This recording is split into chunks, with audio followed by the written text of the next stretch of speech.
नमस्कार, मैं हूं आपके साथ अनुष्का और आप देख रहे हैं लल्लू लाल न्यूज। एक राष्ट्र एक चुनाव, एक देश एक चुनाव के लिए मार्ग साफ। मोदी कैबिनेट ने बिल को दी मंजूरी। अब देश में लोकसभा और विधानसभा चुनावों को एक साथ आयोजित करने का मार्ग साफ हो गया है। प्रधानमंत्री नरेंद्र मोदी की अध्यक्षता वाली कैबिनेट ने आज एक राष्ट्र एक चुनाव बिल को मंजूरी दे दी है। सरकार अगले सप्ताह इस बिल को संसद में पेश कर सकती है। इससे पहले कैबिनेट ने इस मुद्दे पर रामनाथ कोविंद कमेटी द्वारा तैयार की गई रिपोर्ट को भी मंजूरी दी थी।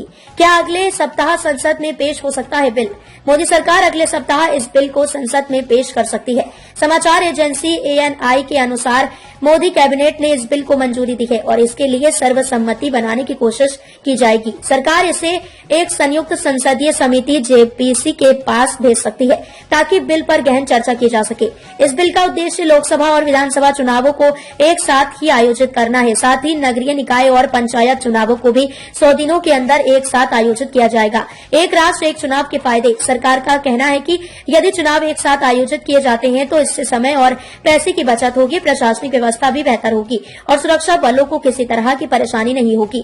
इसके अलावा चुनाव प्रचार के लिए ज्यादा समय मिलने से विकास कार्यों को भी गति मिलेगी। वर्तमान में चुनाव ड्यूटी के कारण सरकारी कार्यों में रुकावटें आती हैं, जिन्हें इस कदम से कम किया जा सकेगा। कोविंद ने कहा सर्वसम्मति बननी चाहिए। इससे पहले भारत के पूर्व राष्ट्रपति रामनाथ कोविंद ने कहा कि केंद्र सरकार को एक राष्ट्र एक चुनाव पहल पर सर्वसम्मति बनानी चाहिए। उन्होंने जोर दिया कि यह मुद्दा राजनीतिक हितों से परे है और पूरे देश के हित में है। पूर्व राष्ट्रपति ने मीडिया से बातचीत करते हुए कहा, केंद्र सरकार को सर्वसम्मति बनानी होगी। यह कोर्ट पार्टी का मुद्दा नहीं है, बल्कि यह पूरे देश के हित में है।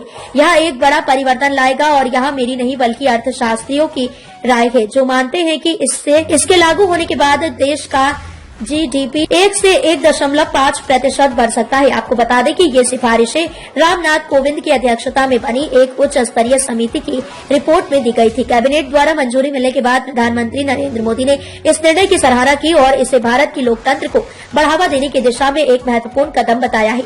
क्या बदलाव आएंगे? एक राष्ट्र एक चुनाव के लागू होने से चुनावों की प्रक्रिया में व्यापक बदलाव हो सकते हैं। यह न केवल समय और संसाधनों की बचत करेगा, बल्कि प्रशासन और सुरक्षा व्यवस्था को भी सुदृढ़ करेगा। चुनावी शांति बनाए रखने के लिए एक ही समय में चुनाव होने से पोलिंग अधिकारियों और सुरक्षा कर्मियों की जिम्मेदारी भी संतुलित होगी। इसके अलावा चुनावों के दौरान होने वाली राजनीतिक उथल पुथल और अस्थिरता को भी कम किया जा सकेगा, जिससे देश में लंबे समय तक स्थिरता बनी रहेगी। प्रधानमंत्री मोदी का बयान। प्रधानमंत्री नरेंद्र मोदी ने इस निर्णय के बाद इसे भारत के लोकतंत्र को मजबूत करने और शासन की कार्यप्रणाली को बेहतर बनाने की दिशा में एक महत्वपूर्ण कदम बताया। उन्होंने कहा कि इससे देश में चुनावों की प्रक्रिया अधिक व्यवस्थित और प्रभावी होगी।